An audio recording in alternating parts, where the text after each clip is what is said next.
جس نے تمہارے لیے زمین کو فرش بنا دیا اور آسمان کو چھت بنا دیا. وَأَنزَلَ مِنَ السَّمَاءِ مَاءً، اور آسمان سے پانی برسایا. الرحیم. اب جو تیسرا رکوع آ رہا ہے سورہ بقرہ کا، اس میں قرآن کی دعوت کا خلاصہ ہے. قرآن کیا ماننے کی دعوت دیتا ہے، حکام کیا ہے. جیسا کہ میں عرض کر چکا ہوں، 2/3 قرآن پہلے نازل ہو چکا ہے، پس منظر میں ہے. ہمارے لیے اس ترتیب مصحف کے اعتبار سے وہ قرآن بعد میں آئے گا، ترتیب نزولی کے اعتبار سے وہ پس منظر میں موجود ہے. لیکن چونکہ یہاں پر مصحف کے اندر یہاں سے آغاز کیا جا رہا ہے، لہذا اس کا خلاصہ جو ہے لب لباب یہ ایک رکوع ہے، اور قرآن کے فلسفے کا اور اس کے بعد نہایت ہی اہم جو موضوعات ہیں اور مسائل ہیں ان کا ذکر پھر چوتھے میں. ابھی ہم تیسرا رکوع پڑھ رہے ہیں. یا ایھا الناس اعبدوا ربکم الذی خلقکم والذین من قبلکم لعلکم تتقون. اے لوگو، بندگی اختیار کرو اپنے اس رب کی، اپنے اس مالک کی جس نے تمہیں پیدا کیا، اور نہ صرف تم کو پیدا کیا، تم سے پہلے جتنے لوگ گزرے انہیں بھی پیدا کیا تاکہ تم بچ سکو. یہ قرآن کی دعوت کا خلاصہ ہے، اور یہ نوٹ کر لیجئے یہ تمام انبیاء اور رسل کی دعوت یہی تھی. ہم جب پڑھیں گے سورہ اعراف پڑھیں گے، سورہ شعراء پڑھیں گے، ایک ایک کا نام لے کر ان اعبدوا اللہ واطیعون، ہر رسول کی دعوت یہ تھی اللہ کی بندگی کرو، میری اطاعت کرو. یا قوم اعبدوا اللہ ما لکم من الہ غیرہ، اے میری قوم کے لوگوں اللہ کی بندگی کرو، تمہارا کوئی الہ اور معبود اس کے سوا نہیں ہے. پھر حضور قرآن یہی عبادت رب انسان کی تخلیق کی غایت ہے. وما خلقت الجن والانس الا لیعبدون، ہم نے جنوں اور انسانوں کو پیدا ہی صرف اس لیے کیا ہے کہ ہماری بندگی کریں. لیکن یہاں ایک فرق بہت بڑا ہے. تمام رسولوں کی دعوت یہی ہے، محمد الرسول اللہ کی بھی یہی ہے، لیکن بڑا فرق کیا ہے؟ باقی تمام رسولوں کی دعوت آپ کو ملے گی یا قوم، اے میری قوم کے لوگوں. یہاں ہے یا ایھا الناس، اے بنی آدم، اے بنی نوع انسان. معلوم ہوا کہ تمام رسول حضور سے پہلے صرف اپنی اپنی قوموں کی طرف آئے ہیں.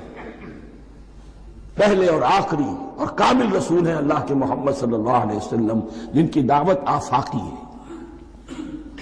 یا ایھا الناس، یا قوم نہیں، یا ایھا الناس اعبدوا ربکم الذی خلقکم والذین من قبلکم. اس میں دلیل بھی آ گئی کہ عام طور پر لوگ جو ہے غلط راستے پر اس دلیل سے جمے رہتے ہیں کہ ہمارے آباء و اجداد کا راستہ یہی تھا. تو بھائی جیسے تم مخلوق ہو ایسے وہ بھی تو مخلوق تھے، جیسے تم خطا کر سکتے ہو وہ بھی تو خطا کر سکتے تھے. لہذا یہ نہ دیکھو کہ آباء و اجداد کا راستہ کیا تھا، دیکھو یہ کہ حق کیا ہے. لعلکم تتقون، تاکہ تم بچ جاؤ، دنیا میں افراط و تفریط کے دھکوں سے بچ جاؤ گے، آخرت میں اللہ کے عذاب سے بچ جاؤ گے. ان دونوں سے اگر بچنا ہے تو اللہ کی بندگی کی روش اختیار کرو. اچھا، کس رب کی؟ الذی جعل لکم الارض فراشا والسماء بناء فاخرج بہ من الثمرات رزقا لکم، اور پھر اس پانی کے ذریعے سے زمین سے میووں کی شکل میں، پیداوار کی شکل میں تمہارے لیے رزق اگایا. فلا تجعلوا للہ اندادا وانتم تعلمون، تو ہرگز نہ اللہ کا مد مقابل کسی کو ٹھہراؤ جانتے بوجھتے. وانتم تعلمون کا ایک مطلب یہ بھی ہے کہ تم بھی مانتے ہو کہ اس کائنات کا خالق اللہ کے سوا کوئی نہیں. اہل عرب بھی مانتے تھے، جو ان کے دیوی دیوتا تھے وہ سمجھتے تھے کہ یہ اللہ کے اوتار ہیں یا اللہ کے ہاں بہت یہ پسندیدہ ہیں، اللہ کے محبوب ہیں، اس کے اولیاء ہیں، اس کی بیٹیاں ہیں، لہذا یہ شفاعت کریں گے تو ہمارا بیڑا پار ہو جائے گا. ورنہ خالق وہ مانتے تھے اللہ ایک ہی ہے. جب تم یہ مانتے ہو کائنات کا خالق ایک، مدبر ایک، تو اب کسی کو اس کا مد مقابل نہ بناؤ. انداد ند کی جمع ہے، لا ضد لہ ولا ند لہ، اللہ کا کوئی مد مقابل نہیں۔ اس میں یہاں تک بات ہے کہ حضور اس درجے، اس توحید کی باریکیوں تک پہنچا کر گئے ہیں اس امت کو کہ کسی صحابی نے ایسے ہی کہہ دیا ما شاء اللہ و ما شئت، کہ وہ اللہ چاہے اور جو آپ چاہیں۔ حضور نے فوراً ٹوک دیا اجعلتنی للہ ندا، کیا تو نے مجھے اللہ کا مد مقابل بنا دیا ہے؟ اس کائنات میں مشیت صرف ایک کی چلتی ہے، کسی اور کی مشیت اس کی مشیت کے تابع پوری ہو جائے ہو جائے، لیکن مشیت مطلقہ صرف اس کی ہے۔ یہاں تک کہ حضور سے فرمایا گیا کہ اے نبی آپ کے لیے یہ ممکن نہیں ہے جسے چاہے ہدایت دے دے، انک لا تہدی من احببت ولکن اللہ یہدی من یشاء۔ اگر یہ اختیار میں ہوتا تو ابو طالب دنیا سے بغیر ایمان لائے نہ جاتے۔ فلا تجعلوا للہ اندادا وانتم تعلمون۔ اب ان دو آیتوں میں تو یوں سمجھیے توحید نظری بھی اور توحید عملی بھی۔ توحید عملی کیا ہے؟ بندگی صرف اسی کی ہو۔ اب آیا ہے رسالت کا معاملہ، وَإِن كُنتُمْ فِي رَيْبٍ مِّمَّا نَزَّلْنَا عَلَىٰ عَبْدِنَا، اگر تمہیں رسالت محمدی پر شک ہے صلی اللہ علیہ وسلم، اس کے کیا معنی ہے؟ کہ تمہیں اس قرآن کے بارے میں شک ہے جو ہم نے اپنے بندے پر نازل کیا ہے۔ اگر ہے شک فی الواقع، وَإِن كُنتُمْ فِي رَيْبٍ، اگر تمہیں واقعتاً شک ہے مما نزلنا علی عبدنا، اس پر جو ہم نے اپنے بندے پر نازل فرمایا ہے، فاتوا بسورۃ من مثلہ، تو لے آؤ اس جیسی ایک ہی صورت۔ یہ ہم کل پوری تفصیل سے دیکھ چکے ہیں کہ برسبیل تنزل یہاں پہنچے ہیں۔ پہلے دو آیتیں میں نے آپ کو سنائی تھی، اس میں پورے قرآن کی مثال لانے کا چیلنج کیا گیا۔ پھر ایک آیت سنائی جس میں 10 صورتیں ہی لے آؤ۔ اب آخری درجے میں ایک صورت ہی بنا لا، اور ایک صورت تو سورۃ العصر کے مساوی بھی ہو سکتی تھی، سورۃ الکوثر کے مساوی بھی ہو سکتی تھی۔ وَادْعُوا شُهَدَاءَكُم مِّن دُونِ اللَّهِ إِن كُنتُمْ صَادِقِينَ، اور بلا لو اپنے سارے مددگاروں کو اللہ کے سوا، جن ہوں انس ہوں۔ اس لیے کہ قریش کا خیال یہ تھا کہ جو شعراء ہوتے ہیں ان کے پاس جن ہوتے ہیں، وہ جن انہیں سکھاتے ہیں، ورنہ عام آدمی تو یہ شعر نہیں کہہ سکتا۔ تو تمہارا اگر کوئی گمان ہے کوئی جنات سکھانے والے ہیں، کوئی انسان ہے، خطیب ہے، شعراء ہے، ادیب، سب کو جمع کر، ان کنتم صادقین۔ اب یہ ہے بہت ہی، جس کو میں نے کل کہا تھا، آپ کو یاد ہوگا، قرآن کا انداز کیا ہوتا ہے کہ وہ اپنے اندر جھانکنے کی دعوت دیتا ہے۔ یہ گویا کہ آنکھوں میں آنکھیں ڈال کر یہ کہا جا رہا ہے کہ حقیقت میں تمہیں کوئی شک نہیں ہے، یہ تم بات بنا رہے ہو صرف۔ اگر واقعتاً شک ہے تو آؤ میدان میں، حقیقت یہ ہے کہ تمہیں شک نہیں ہے۔ اگر تم سچے ہو فاتوا بسورۃ من مثلہ، تو اس جیسی ایک ہی صورت بنا لاؤ۔ فَإِن لَّمْ تَفْعَلُوا، اب ذرا انداز دیکھیے تحدی کا اور چیلنج کا۔ پھر اگر تم یہ نہ کر پاؤ، وَلَن تَفْعَلُوا، اور ہرگز نہیں کر سکو گے، یہ چیلنج کون دے سکتا ہے؟ اللہ کے سوا کوئی نہیں دے سکتا۔ یہ انداز کسی کتاب کا نہیں ہے۔ ذَلِكَ الْكِتَابُ لَا رَيْبَ فِيهِ، یہ کسی کا نہیں ہے۔ فَإِن لَّمْ تَفْعَلُوا وَلَن تَفْعَلُوا، پھر اگر تم نہ کر پاؤ اور تم ہرگز نہیں کر پاؤ گے، فَاتَّقُوا النَّارَ الَّتِي وَقُودُهَا النَّاسُ وَالْحِجَارَةُ، تو ڈرو اس آگ سے جس کا ایندھن بنیں گے انسان اور پتھر۔ اعدت للکافرین، کافروں کے لیے تیار کر لی گئی ہے، بھڑکا دی گئی ہے۔ پتھروں کا ذکر خاص طور پر کیوں ہے؟ دو اس کے امکانات ہیں۔ آپ کو معلوم ہے کہ وہ جو پتھر کا کوئلہ ہوتا ہے اس کی آگ بڑی سخت ہوتی تھی، عام جو ہمارا یہ لکڑی کا کوئلہ ہوتا ہے اس کے مقابلے میں۔ اور دوسرے یہ بھی کہ چونکہ انہوں نے جو معبود تراش رکھے تھے وہ پتھر کے ہوتے تھے، تمہارے ساتھ ہی تمہارے ان معبودوں کو بھی جھونکا جائے گا، وہ بھی جلیں گے، تاکہ تمہاری حسرت کے اندر اضافہ ہو۔ ان سے ہم دعائیں مانگا کرتے تھے، ان کے سامنے ماتھے ٹیکتے تھے، ان کے سامنے ڈنڈوت کرتے تھے، ان کو چڑھاوے چڑھاتے تھے۔ اب یہاں گویا کہ ایمان باللہ، توحید، ایمان بالرسالت اور ایمان بالآخرت۔ فاتقوا النار التي وقودها الناس والحجارة اعدت للكافرين وبشر الذين آمنوا وعملوا الصالحات۔ اور بشارت دے دیجئے اے نبی ان لوگوں کو کہ جو ایمان لائے اور جنہوں نے نیک عمل کیے، ان لہم جنات تجری من تحتہا الانہار، کہ ان کے لیے وہ باغات ہیں کہ جن کے دامن میں ندیاں بہتی ہوں گی۔ لفظی ترجمہ ہوگا جن کے نیچے ندیاں بہتی ہوں گی۔ مراد اس سے کیا ہے؟ عام فطری باغ وہ ہوتے تھے کہ جس میں ذرا اونچائی پر جو ہے درخت لگے ہوئے ہیں اور دامن میں ندی بہ رہی ہے، تو اس سے خود بخود جو ہے وہ اریگیشن، نیچرل اریگیشن ہو رہی ہے، درختوں کے جڑوں تک پانی پہنچ رہا ہے۔ بہرحال ترجمہ آپ لفظی کریں، ان کے نیچے ندیاں بہتی ہوں گی یا یہ کہ جن کے دامن میں ندیاں بہتی ہوں گی۔ کلما رزقوا منہا من ثمرۃ رزقا، جب بھی کبھی انہیں دیا جائے گا کوئی پھل رزق کے طور پر کھانے کے لیے جنت میں، قالوا ھذا الذی رزقنا من قبل، وہ کہیں گے یہ تو وہی شے ہے جو ہمیں پہلے بھی ملتی تھی۔ اس کا ایک مفہوم یہ ہے، یہ جو نزل ہے، ابتدائی جو ہے دعوت ہے، ابتدائی ضیافت جو ہوگی اس میں وہی چیزیں کہ جو معروف ہے، جانی پہچانی ہے۔ یہ رمان، یہ دیکھیے یہ انار آ رہا ہے خوبصورت، یہ انگور ہے خوبصورت، یہ نخیل ہے، یہ نخل ہے، یہ رطب ہے، لیکن ذائقے کے کوئی نسبت و تناسب بھی نہیں ہوگا۔ وہ کہیں گے یہ وہی شے ہے جو ہمیں پہلے ملتی تھی، وَأُتُوا بِهِ مُتَشَابِهًا، مشابہ تو ہوگی وہ، لیکن ان کے ذائقے میں زمین و آسمان کا فرق ہوگا۔ اور ایک یہ بھی مفہوم لیا گیا کہ آخرت میں جنت میں بھی وہی میوے ملتے رہیں گے، لیکن ان کا ذائقہ بدلتا رہے گا۔ شکل وہ ہوگی لیکن ذائقہ وہ نہیں رہے گا کہ جس سے انسان کی بھی طبیعت بڑھ جاتی ہے ایک ہی شے کو کھاتے ہوئے۔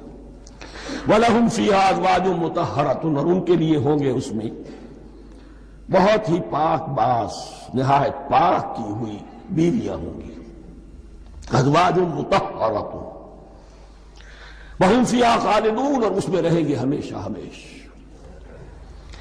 یہ تو تین جو اصول ہیں دین کے دعوت ایمان، توحید اور رسالت اور معاد، ایمان باللہ، ایمان بالرسول، ایمان بالآخرہ۔ اب ذرا کچھ ضمنی مسائل ہیں کہ جو بعض کفار کی طرف سے، بعض معترضین کی طرف سے پیش ہوتے تھے، وہ کبھی بھی اس چیلنج کا مقابلہ تو نہ کر سکے، میدان میں تو نہ آ سکے۔ یہ بالکل ایسی بات ہے جیسے کسی مصور کی تصویر پر اعتراض کرنے والے تو بہت تھے۔ جب کہا گیا کہ ذرا یہ لیجیے قلم، اس کو ٹھیک کر دیجیے، یہ برش آپ کے ہاتھ میں دیتا ہوں، اب سب پیچھے ہٹ گئے۔ تو کوئی صورت قرآن کے مقابلے میں لانا وہ تو ان کے لیے ممکن نہیں تھی، لیکن ادھر ادھر سے اعتراضات کرنے کے لیے جو زبانیں کھلتی تھی ان میں سے ایک اعتراض نقل کیا جا رہا ہے۔ وہ یہ تھا کہ وہ کہتے تھے کہ قرآن مجید میں مکھی کی تشبیہ آئی ہے، یہ تو بڑی حقیر سی شے ہے، اعلیٰ کلام ہو اور اعلیٰ متکلم ہو وہ ایسی حقیر چیزوں کا تذکرہ نہیں کرتا۔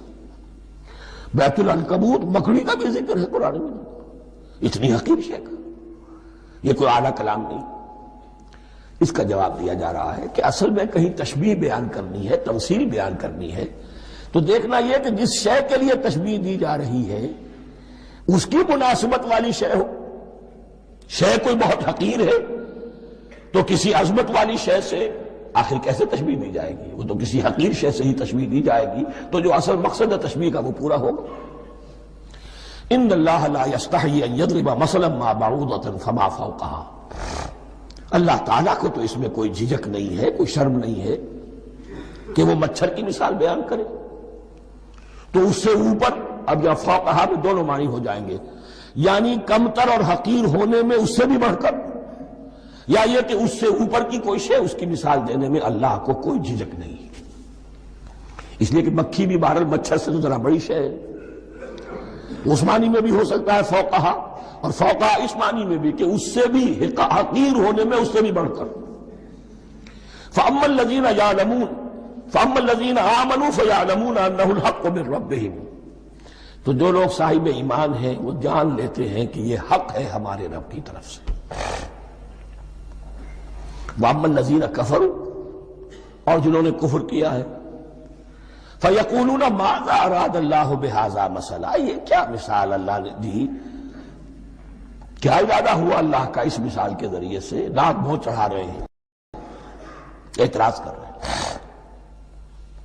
اب جو آ رہا ہے اگلا جملہ وہ ہے بہت اہم، یضل بہ کثیرا ویہدی بہ کثیرا، اسی کے ذریعے سے اللہ بہتوں کو ہدایت دیتا ہے اور اسی کے ذریعے سے بہتوں کو گمراہ کرتا ہے۔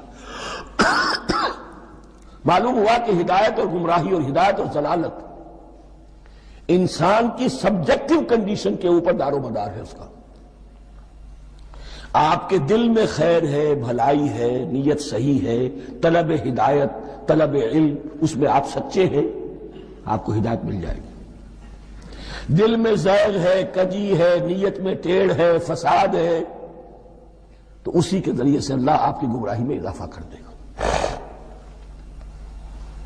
یضل بہ کثیرا ویہدی بہ کثیرا، لیکن اللہ کا یہ کسی کو ہدایت دینا اور کسی کو ضلالت دینا علل ٹپ نہیں ہے، کسی قاعدے اور قانون کے بغیر نہیں ہے۔ وما یضل بہ الا الفاسقین، نہیں گمراہ کرتا وہ اس کے ذریعے سے مگر صرف سرکش لوگوں کو، جن میں سرکشی ہے، تعلی ہے، تکبر ہے، اور ان کے اوصاف کیا ہے؟ الذین ینقضون عہد اللہ من بعد میثاقہ، جو توڑ دیتے ہیں اللہ کے ساتھ کیے ہوئے عہد کو۔ اور سب سے بڑا عہد یہ سورہ اعراف میں چل کر آئے گا، عہد الست۔ عالم ارواح میں ہم عہد الست کر کے آئے، الست بربکم قالوا بلا، کیا میں ہی نہیں ہوں تمہارا رب؟ تمام ارواح نے، میں بھی تھا، آپ بھی تھے، سب تھے، کل انسان، جتنے انسان دنیا میں آج تک آ چکے ہیں وہ بھی تھے، اور جو آنے ہیں ابھی قیامت تک وہ بھی تھے، لیکن تھے صرف ارواح کی شکل میں، جسم نہیں تھے۔ اور یہ میں آپ کو بتا چکا ہوں، مکمل وجود ہے انسان کا روحانی وجود۔ اولاً تخلیق اس کی ہوئی تھی، اسی سے آگے چل کر ایک بہت فلسفے کا بہت گہرا مضمون آ رہا ہے آگے چل کر۔ وہ جو عہد الست الست بربکم قالوا بلا، انہوں نے اس عہد کو توڑا، اللہ کو اپنا مالک اور خالق اور اپنا حاکم جاننے کی بجائے خود حاکم بن کر بیٹھ گئے۔ الیس لی ملک مصر، کیا مصر کی بادشاہی میری نہیں ہے؟ I am the sovereign, we are sovereign, popular sovereignty, بغاوت، سرکشی، فاسق۔ وما يضل به الا الفاسقين الذين ينقضون ميثاقه وَيَقْطَعُونَ مَا أَمَرَ اللَّهُ بِهِ أَن يُوصَلَ، اور کاٹتے ہیں وہ چیز جسے اللہ نے جوڑنے کا حکم دیا ہے۔ اللہ نے صلہ رحمی کا حکم دیا ہے، یہ قطع رحمی کرتے ہیں۔ مال کی طلب میں بھائی بھائی کو ختم کرتا ہے، اس کے مال کو ہتھیانے کے لیے، اپنی ذاتی اغراض کے لیے تمام اخلاقی حدود جو ہے انسان پر پیش ڈال دیتا ہے، اپنا تکبر، اپنے لیے تعلی۔ الذین، آپ دیکھیے، نوٹ کیجئے، اس میں ہماری شریعت کا فلسفہ یہ ہے، ایک تعلق ہے اللہ کا بندے کے ساتھ، حقوق اللہ، ایک ہے بندوں کا بندوں کے ساتھ، حقوق العباد۔ اللہ کا حق کیا ہے؟ اسے حاکم اور مالک، اور حاکم سمجھو، الملک سمجھو، خود اس کے بندے بنو۔ انسانوں کا حق کیا ہے؟ کونوا عباد اللہ اخوانا، سب آپس میں بھائی بھائی اللہ کے بندے بن جاؤ۔ اور اس میں سب سے اہم ترین رحمی رشتہ ہے، سگے بھائی بہنیں، پھر دادی کے اوپر جا کر وہ کزنز آ جائیں گے، پر دادی پر جا کر اور جمع ہو جائیں گے، یہاں تک کہ آدم و حوا پر تمام انسان جمع ہو جائیں گے۔ تو رحمی رشتے کی بڑی اہمیت ہے۔ تو وہ فاسقین کے جو توڑتے ہیں اللہ کے عہد کو، اس کو مضبوطی سے باندھنے کے بعد، وَيَقْطَعُونَ مَا أَمَرَ اللَّهُ بِهِ أَن يُوصَلَ وَيُفْسِدُونَ فِي الْأَرْضِ، انہی دونوں چیزوں کے نتیجے میں زمین میں فساد پیدا ہوتا ہے۔ یا اللہ کی اطاعت سے باغی ہو گئے، اور یا آپس میں ایک دوسرے کی گردنیں کاٹنے لگے۔ اولئک ھم الخاسرون، یہی لوگ ہیں جو بالآخر خسارے میں، آخری اور دائمی خسارے میں رہنے والے ہیں۔ کیف تکفرون باللہ وکنتم امواتا، تم کیسے کفر کرتے ہو اللہ کا؟ بڑا پیارا انداز ہے۔ وکنتم امواتا، تم مردہ تھے، فاحیاکم، تمہیں زندہ کیا، ثم یمیتکم، پھر تمہیں مارے گا، ثم یحییکم، پھر جلائے گا، ثم الیہ ترجعون، پھر تم اس کی طرف لوٹ جاؤ گے۔ لوٹا دیے جاؤ گے۔ یہاں وہ بات آ گئی جو آج نگاہوں سے بالکل اوجھل ہو چکی ہے۔ یہ ہم دنیا میں آنے سے پہلے مردہ تھے، کیا مانی؟ یہ مضمون آ کر اصل میں سورہ غافر یا سورہ مومن میں چل کر اس کی پوری وضاحت ہوگی، لیکن چونکہ یہاں تذکرہ ہو چکا ہے عہد الست کا، ہماری پہلی تخلیق ہوئی عالم ارواح میں، ارواح کی صورت میں، پھر ہمیں سلا دیا گیا، وہ ہماری پہلی موت تھی۔ مردہ جو ہے معدوم نہیں ہوتا، مردہ ہوتا ہے، بے جان ہوتا ہے، سویا ہوا ہوتا ہے، اور موت کو اور نیند کو تشبیہ دی گئی ہے۔ پھر ہمیں اس جسد کے ساتھ یہاں زندہ کیا گیا، پھر موت طاری ہوگی، پھر ہمیں زندہ کیا جائے گا۔ یہ آیت جیسا کہ میں نے عرض کیا بہت بڑی اور بڑی گہری حکمت اور فلسفہ قرآن کی آیت ہے۔ کیسے اللہ کا انکار کرتے؟ کنتم اموات، تم مردہ تھے، سوئی ہوئی ارواح کی شکل میں تھے، فاحیاکم، تمہیں جگایا اس جسد کے ساتھ، زندہ کیا، ثم یمیتکم ثم یحییکم، پھر تمہیں مارے گا، پھر جلائے گا، ثم الیہ ترجعون، پھر تم اس کی طرف لوٹا دیے جاؤ گے۔ اور اب اس کے بعد جو آخری آیت ہے، هو الذی خلق لکم ما فی الارض جمیعا، اس نے تمہارے لیے بنایا ہے جو کچھ بھی زمین میں ہے۔ اس میں خلافت کا مضمون آ گیا۔ حدیث میں آتا ہے انما الدنیا خلقت لکم وانتم خلقتم للآخرہ، یہ دنیا تمہارے لیے بنائی گئی ہے، تم آخرت کے لیے بنائے گئے ہو۔ هو الذی خلق لکم ما فی الارض جمیعا، اس لیے کہ اگلی آیت پھر آ رہی ہے خلافت کی آیت، سارا کچھ زمین میں یہ بستر جو بچھایا اور یہ کائنات